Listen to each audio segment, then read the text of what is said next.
I do what I do because I've likely been where you are in some way, shape, or form. So I followed all the right steps and made all the right moves in my life, in my career, that were supposed to equate to happiness, success, happily ever after, the end. And I got to a point where I was like, none of this is working. What the heck?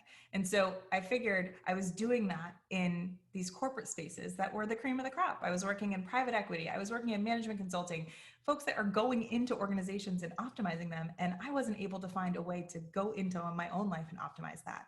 So I left corporate and I started to dive into women's leadership coaching and what women's leadership coaching was all about and how that was different from the leadership coaching and the coaching and the guidance that had happened within the confines of the workplaces I had been in. And it was a game changer. So there are specific principles that shine in a different way when you think about them outside of the patriarchal structures that we operate within now. Patriarchal structures mean that we elevate the masculine perspective over the feminine perspective. And so many of us as women operating in these masculine spaces have to kind of disengage or detach ourselves from so much of what makes us wonderfully who we are as the feminine human beings that we are. So the women's leadership part of it was incredibly important for me to dive into. And then also that paired with training in diversity and inclusion, or diversity, equity, and inclusion. And that really activated a whole nother lens where I actually feel like they parallel so wonderfully together.